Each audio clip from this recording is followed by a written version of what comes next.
जय हिंद दोस्तों, कैसे हैं आप सभी लोग। उम्मीद करता हूँ सभी अच्छे होंगे, स्वस्थ होंगे। आप सभी अपनी तैयारी कर रहे होंगे। आज से हम शुरू करने जा रहे हैं हिस्ट्री के लिए रेगुलर क्लासेस। क्लास नंबर 1 रहेगी आज की आपकी। और एक चीज बता दूं, हमारे चैनल पर मैथमेटिक्स और जीएस के अंदर स्टैटिक जीके के रेगुलर क्लासेस शुरू हो रही हैं, कंटिन्यू चल रही हैं। आज से हम हिस्ट्री को भी शुरू कर रहे हैं। साथ में बता दूं, बहुत जल्द हम पॉलिटी की भी क्लास रेगुलर अपलोड करना शुरू कर देंगे। तो उम्मीद करता हूं आप सभी हमारे चैनल से जरूर जुड़ेंगे। तो शुरू करते हैं बिल्कुल बेसिक से। इतिहास का परिचय यानी हिस्ट्री के बारे में थोड़ा बहुत जानकारी प्राप्त करेंगे। उसके बाद हमारा जो एग्जाम रिलेटेड कंटेंट है उस पर डिस्कस करेंगे। ठीक है दोस्तों, बिल्कुल बेसिक से शुरुआत करते हैं। आज से पहली क्लास रहेगी आपकी हिस्ट्री की। और आप सभी अगर चैनल से जुड़ेंगे तो आप सभी को काफी फायदा रहेगा। तो शुरू करते हैं। सबसे पहले आप ये जानिए, आपका जो इतिहास है, हिस्ट्री जिसे हम बोलते हैं, उसको कितने भागों में विभाजन किया गया है। उसे 3 भागों में विभाजन किया गया है। 3 कौन कौन से? Pre historic period, pro historic period और हिस्टोरिक पीरियड। हिंदी इंग्लिश दोनों में आप सभी से सुविधा रहेगी। तो उम्मीद करता हूँ आप सभी को वीडियो काफी अच्छी लगेगी। वीडियो अच्छी लगे तो वीडियो को लाइक करके चैनल को सब्सक्राइब करना ना भूलें। प्री हिस्टोरिक जो पीरियड था उस पे ना तो कोई प्रमाण था, यानी कि उसे ना तो कभी लिखा गया और ना ही कभी पढ़ा गया। यानी कि उसका कोई सबूत नहीं है कि जो अज्ञात काल था उसमें क्या हुआ था और क्या नहीं। प्रो हिस्टोरिक पीरियड में थोड़ा जनरेशन आगे बढ़ती है, जिसमें हमें लिखित प्रमाण तो मिलते हैं, लेकिन हमें क्या नहीं मिलता? कोई पढ़ नहीं पाता। वो पढ़ क्यों नहीं पाता? उस समय जो वेद हुआ करते थे, जो लिखते थे बिल्कुल प्रॉपर वे में लिखते थे। आप सभी ने संस्कृत अगर अपना नाम सुना हो, तो उस समय की जो संस्कृत थी वो काफी डिफिकल्ट थी पढ़ना भी। तो उस समय की जब संस्कृत नहीं पढ़ पा रहे थे, तो इस सभी को सिर्फ लिखा गया प्रमाण माना गया है, पढ़ा नहीं जा सका। इसे अभी तक भी नहीं पढ़ा गया है और ना कोई पढ़ सकता है। एक और बात बताते हैं, आगे की तरफ चलते हैं। हिस्टोरिक पीरियड जिसे हम काफी इंपॉर्टेंट है और इसी पे हम चर्चा करेंगे, जिसके लिखित प्रमाण भी हैं और जिसे पढ़ा भी गया है। यानी कि कुछ जनरेशन और आगे बढ़ी तो उसने लिखना भी शुरू करा और उसे पढ़ना भी शुरू करा। तो आप सभी को बता दूं, 3 हिस्टोरिक पीरियड थे। कौन से? Pre historic period, pro historic period और हिस्टोरिक पीरियड। इन सभी को इस प्रकार विभाजन किया गया। लेकिन प्री हिस्टोरिक पीरियड को भी 3 प्रकार से विभाजन किया। ओल्ड स्टोन एज आपने सभी ने सुना होगा, पत्थर का युग जिसे हम बोलते थे कि हमारे पूर्वज थे वो पत्थरों के जमाने से हैं, तो उस प्रकार से आप रिलेट कर पाएंगे। मिडिल स्टोन एज और न्यू स्टोन एज, इसका अज्ञात कोई काल नहीं है, लेकिन एक स्पेसिफिक डेटा मैंने इस समय से इसलिए लिख दिया है क्योंकि मैंने हिस्ट्री को काफी बुक से पढ़ा है, लक्ष्मीकांत से पढ़ा है, लुसेंट से पढ़ा है और अलग अलग बुक से पढ़ा है। तो मैंने इन सभी के डेटा को एनालाइज करते हुए ये डेटा कंसीडर कर दिया है। तो उम्मीद करता हूँ ये पूछा तो नहीं जाता, लेकिन आप सभी को एक नॉलेज पता होनी चाहिए। जब हम हिस्ट्री को इतने बेसिक से शुरुआत कर रहे हैं तो आप सभी को थोड़ी बहुत नॉलेज एक्स्ट्रा होनी चाहिए। ठीक है दोस्तों, ये आप इनका शेड्यूल देख सकते हैं कब से लेकर कम था। अब बात करते हैं किसकी? प्रो हिस्टोरिक पीरियड की, जिसमें हम सिंधु घाटी सभ्यता और वैदिक सभ्यता को पढ़ते हैं। जिससे हमें, आप सभी ने अगर सिंधु घाटी सभ्यता का पढ़ा हो, अब तो फिर भी उसको थोड़ा ट्रांसलेट करने लग गए हैं, लेकिन पहले क्या हो ना, उससे निशान से, यानी कि जो सिंबल्स थे ना, उससे हमें पता चलता था कि क्या हो रहा था उस जमाने में। कब से कब तक था? 2500 बीसी से लेके 1500 बीसी तक।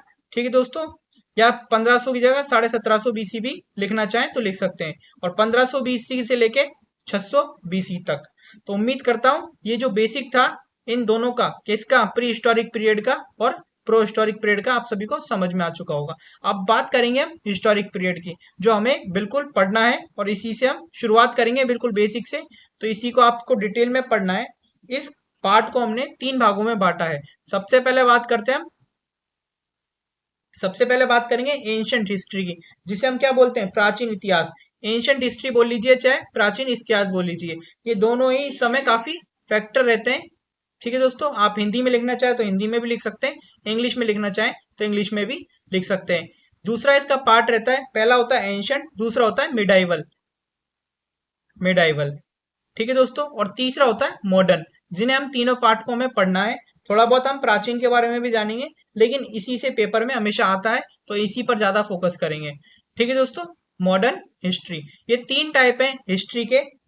इसका समय बता लेता हूं मैं आप सभी को। इसका जो शुरू था किसका? एंशंट का, वो अज्ञात रहता है, यानी कि इस सभी का कोई ज्ञान नहीं होता उस समय से ये शुरू होता है। कब से कब तक रहता है ये रहता है 711 एडी तक। ठीक है दोस्तों, ये रहता है, अज्ञात से शुरू होता है, 711 एडी तक रहता है। उसके बाद जो मिडाइवल का टाइम रहता है, मिडाइवल का टाइम रहता है 711 एडी से लेके कब तक? 1707 तक। ठीक है दोस्तों, 1707 एडी। एडी क्या है, इन सभी को बिल्कुल एक बार अभी डिटेल में डिस्कस करेंगे, आप सिर्फ ये टर्म्स जान लीजिए एक बार। फिर जो मॉडर्न है यानी कि आधुनिक इतिहास, वो कब से शुरू होता है, वो होता है 1707 से लेके, चाहो तो आप 1947 कह लीजिए, और चाहो कहना चाहो तो आप ये भी कह सकते हो कि अब तक, क्योंकि जो आप अब तक हो रहा है वो भी आप सभी के मॉडर्न में कंसीडर किया जाएगा। तो उम्मीद करता हूँ आप सभी को ये तीनों टाइप समझ में आ चुके होंगे। एक बार आप हिंदी में लिखना चाहें तो एंशिएंट को लिख सकते हैं। एंशिएंट को आप हिंदी में क्या लिखते हैं, प्राचीन इतिहास। मिडाइवल को बोलते हैं मध्यकालीन, और मॉडर्न से बोलते हैं हम क्या, आधुनिक। तो उम्मीद करता हूँ आप सभी ये जो समझदार बच्चे हैं इसको हिंदी में आराम से लिख सकते हैं, मैंने ट्रांसलेट कर दिया है। अब बात करते हैं मिडाइवल हिस्ट्री की। सबसे पहले आप सभी को एक चीज और बता दूं, एडी क्या होता है और बीसी क्या होता है। एडी का मतलब होता है एनो डोमिनी, एनो डोमिनी, डोमिनी। ठीक है दोस्तों, और बीसी का मतलब होता है बिफोर क्रिस्ट, बिफोर क्रिस्ट कह लीजिए, बिफोर क्रिस्ट कह लीजिए, आप अपने प्रोनाउंस के अकॉर्डिंग कह सकते हैं, इस पे कोई आप सभी का वेद नहीं किया जाएगा। ये दो टर्म रहती हैं, ये दोनों टर्म क्या होती है, यानी कि सपोज करिए, मैं आप सभी को एग्जांपल देके एक अच्छे से समझा देता हूँ। सपोज करिए ये था हमारा टाइमलाइन, टाइमलाइन समझते हो ना आप सभी, ये आप सभी एक जीरो पे खड़े हैं। अगर आप इसके आगे जाएंगे, इसके आगे जाएंगे तो आप सभी बोलेंगे एडी यानी कि एंडो डोमिनी, और आप सभी इसके पीछे जाएंगे तो बीसी। ठीक है, इस जीरो को नाम ले दिएगा कि क्रस्ट, यानी आप सभी को पता होगा, आप सभी ये जो हमारा संसार है ये काफी से ही सबसे पहले ख्रिस्त जो लोग होते हैं क्रिश्चियन, उनके ऊपर आधारित है, यानी कि इंग्लिश कल्चर को शुरू से ही फॉलो कर रहा है हमारा जो वर्ल्ड है। तो उसी पर जो जीसस क्रिस्ट थे उन्हीं के आधार पर इस टाइमलाइन को कन्वर्ट कर दिया गया है। यानी जीसस क्रिस्ट का जब जन्म हुआ, जो उसके बाद का समय वो एडी के कहलाएगा, और उसके पहले का समय बिफोर क्रिस्ट कहलाएगा। इसी प्रकार से इन दोनों का नाम पड़ा है। तो आज से हम शुरू करेंगे, आज से हम शुरू करेंगे बिल्कुल मेडाइवल हिस्ट्री, यानी कि क्या, मध्यकालीन इतिहास, जिसका समय रहता है 711 से लेकर 1707 तक। बिल्कुल बेसिक से शुरुआत करेंगे। तो उम्मीद करता हूँ आप सभी को काफी अच्छी लगेंगी सारी क्लासेस, और क्लासेस अच्छी लगे तो एक बार चैनल से जरूर जुड़ लेना। मैं वादा करता हूँ इस प्रकार से कभी भी हिस्ट्री को किसी भी यूट्यूब चैनल ने किसी भी माध्यम से नहीं पढ़ाया होगा। एक चीज और बता दूं जो बिल्कुल बेसिक रहती है आप सभी के लिए, एक बार इसका कलर चेंज कर लेता हूँ ताकि आप सभी को देखने में कोई दिक्कत ना हो। ठीक है दोस्तों, बिल्कुल बेसिक से बताऊंगा। एक चीज और काफी इंपॉर्टेंट रहती है तो वो जान लीजिए आप, जो इतिहास होता है, इतिहास यानी कि जो इसका किसका इतिहास है, वो इतिहास के जनक यानी कि उसे फाउंडर ऑफ हिस्ट्री किसे बोलते हैं हम, हीरोडोट्स को। आप सभी को पता होना चाहिए, काफी बार क्वेश्चन पूछा भी आता है। हीरोडोट्स को, हीरोडोट्स को क्या कहा जाता है, इतिहास का जनक कहा जाता है। और इनकी बुक का नाम क्या था, इनकी बुक का नाम था हिस्टोरिका। आप सभी को पता होगा, अगर नहीं पता है तो एक बार जान लीजिए। हिस्टोरिका, हिस्टोरिका, हिस्टोरिका किनका नाम है, जो हीरोडोट्स है उनकी बुक का नाम है, जिससे हमें पूरा ज्ञात पता चलता है कि हमारा इतिहास क्या रहा है। और इतिहास, इतिहास को किस नाम में ब्रेक किया गया है, इतिहास में दोनों संधि विच्छेद किया गया है, यानी कि जिसमें हमें इतिहास के बारे में पता चले, पुराने बातों के बारे में पता चले, हम उसे इतिहास बोलते हैं। चाहे आपकी कोई कहानी हो, वो सब इतिहास में कंसीडर की जाती है, लेकिन पढ़ना सिर्फ वो है जो स्पेसिफिक हुआ है। ठीक है दोस्तों, तो बिल्कुल शुरू से शुरू करते हैं, भारत पर अरब आक्रमण।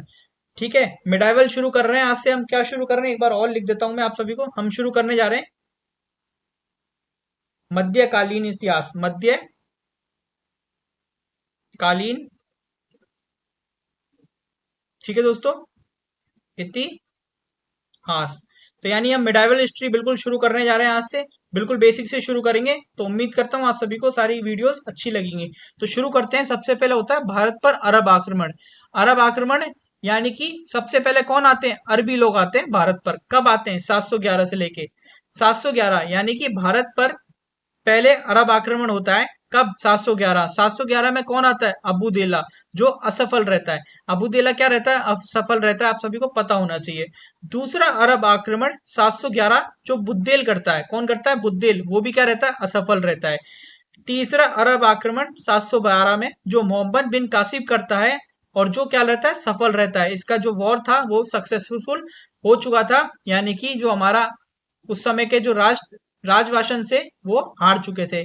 एक चीज और बता दूं, काफी बुक में इस डेट को 711 ही लिखा होगा, लेकिन आप इस बुक को, जो इस सारी बुक्स में लिखा हुआ है वो गलत लिखा हुआ है। 712 इसका करेक्ट आंसर है। अगर ऑप्शन में 712 ना दिया हो तो 7 से 11 चूज करिएगा, और 711 और 712 दोनों दिया हो तो 712 ही चूज करना, चाहे एसएससी का एग्जाम हो, चाहे रेलवे का एग्जाम हो, चाहे कोई भी एग्जाम हो।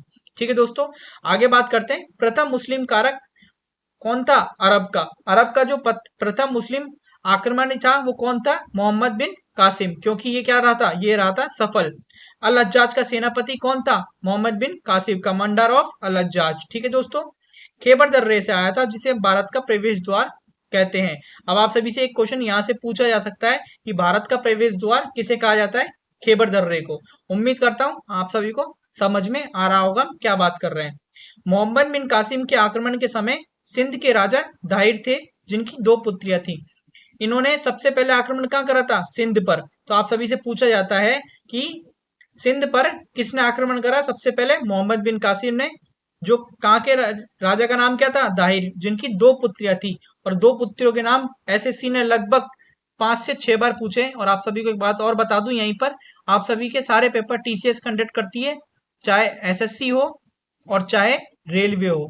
अभी रेलवे के अंदर सारे एग्जाम्स शुरू होने वाले हैं, एसएससी के मेंस होने वाले हैं, तो उम्मीद करता हूँ हम इन सभी बेसिक चीजों को पर भी ध्यान देंगे। और दो पुत्रियों के नाम क्या थे? सूर्यमला और परिमला। और जिनकी पत्नी, किनका? दाहिर की जो पत्नी थी उनका नाम क्या था? रानीबाई। काफी इंपॉर्टेंट क्वेश्चन दोस्तों, आप सभी इसको इंपॉर्टेंट मार्क कर लीजिएगा। तो उम्मीद करता हूँ आप सभी को समझ में आ रहा होगा हम क्या बात कर रहे हैं। इतिहास जानना काफी आसान होता है और सरल भी होता है अगर आप इसको हिंदी के माध्यम से जानेंगे। अगर आप इंग्लिश पर कंसंट्रेट करेंगे तो आप थोड़ा बहुत डिफिकल्ट कर सकते हैं, लेकिन अगर आप चाहते हैं कि आप सभी को कंटेंट दोनों लैंग्वेज में मिले तो मैं दोनों लैंग्वेज में भी प्रोवाइड कर सकता हूँ। पहला आक्रमण सिंध क्षेत्र पर हुआ था, जिसे हम क्या बोलते हैं? देवल बंदरगाह। सिंध में कहाँ हुआ था? देवल बंदरगाह। फिर नीरम स्थल पर, यानी कि पहले कहाँ पे हुआ? सिंध क्षेत्र पर, जो कहाँ पे था? देवल बंदरगाह में। फिर किस पे? नीरम स्थल पर। किसने किया था? मोहम्मद बिन कासिम ने किया था। और सिंध पर आप सपोज करिए आपका ये एरिया है, अगर आपको मैं बोल दूं आपको अपने एरिया पर, इस एरिया पे अटैक करना है, और आप अगर आप विजय हो जाते हैं तो आप अपने रूल्स तो चलाएंगे। ठीक उसी प्रकार से मोहम्मद बिन कासिम ने अपने रूल्स चलाए और एक टैक्स लगाया, जिसे हम जजिया कर बोलते हैं। कर का मतलब होता है टैक्स। जजिया टैक्स उसने लगाया। जजिया टैक्स उस समय का काफी प्रचलित टैक्स था, इसको काफी बार बंद किया गया और काफी बार शुरू किया गया। धीरे धीरे सारी बातें हम जानेंगे। ठीक है दोस्तों, जो गैर मुस्लिम थे ना उन्हीं पर ये टैक्स लगाया जाता था, क्योंकि मोहम्मद बिन कासिम कौन था? एक मुस्लिम था। तो मोहम्मद बिन कासिम मुसलमान था। और आप सभी को पता होगा जो युद्ध के जो कारण होते हैं, या तो अपने धर्म का प्रचार करना या फिर धन दौलत को लूटना। ठीक है, इसी प्रकार से मोहम्मद बिन कासिम ने जो गैर मुस्लिम थे उन पर क्या लगा दिया? टैक्स लगा दिया, ताकि वो मजबूर हो जाए अपने धर्म को क्या करने के लिए? कन्वर्ट करने के लिए। ठीक इसी प्रकार से ब्राह्मण, विधवा और जो विकलांग थे, ब्राह्मण, विधवा और विकलांग पर भी ये टैक्स नहीं लगाया जाता था, क्योंकि उसका मानना था जो ब्राह्मण होते हैं, यानी कि जो पंडित होते हैं, उन पर ये टैक्स नहीं लगाना चाहिए, क्योंकि उनको भगवान के रूप में माना जाता है। जो विधवा होती हैं उनके पास कोई कमाई का जरिया नहीं था, उससे लिए भी इन पर नहीं लगाया जाता। और विकलांग तो आप सभी समझ सकते हैं कि वो किस प्रकार से अपना टैक्स भरपूर कर पाएंगे। ठीक उसी प्रकार से ये इन 4 लोगों पर नहीं लगाया जाता था, गैर मुस्लिम पर, ब्राह्मण, जो ब्राह्मण थे उन पर, विधवा और विकलांग पर। इस सब की जानकारी हमें कहाँ से मिलती है? चचनामा बुक, जिनके राइटर हैं अली अहमद। आप सभी को जो मैं जानकारी बता रहा हूँ ये काफी बार पूछा है, काफी इंपॉर्टेंट क्वेश्चन हो जाता है ये, कि आप सभी को बुक जो जानकारी है वो कहाँ से मिल रही है? चचनामा बुक से, जिनके राइटर कौन है? अली अहमद। इसी छोटी छोटी बुक्स के तहत मैं आप सभी को सारी जानकारी दूंगा, और आप इसी छोटी छोटी चीजों के तहत ही सारी चीजों को याद कर पाएंगे। आप हिस्ट्री खत्म करते करते लगभग 50 से 60 बुक्स को याद कर चुके होंगे मेरे साथ में। तो उम्मीद करता हूँ आप सभी मेरी रेगुलर क्लासेस से जुड़े रहेंगे। अब मैं आप सभी के जो अरब का आक्रमण, यानी कि किसी भी आक्रमण पर कुछ उद्देश्य रहता है। मैं आप सभी को बोल दूं आपको एक बगल वाले देश में जाके आक्रमण करना है, तो आपका कुछ उद्देश्य होगा। सपोज करिए हमारा इंडिया अगर किसी पे देश पे अटैक करता है, या फिर वो हम पर अटैक करते हैं, तो उनका कोई उद्देश्य रहेगा, या तो इंडिया से जो प्रॉपर्टीज हैं, उनकी जो इकोनॉमी है उसको बिगाड़ दो, या फिर अपने आप को और पावरफुल कर दो। ठीक उसी प्रकार से कुछ उद्देश्य रहते हैं आक्रमण के।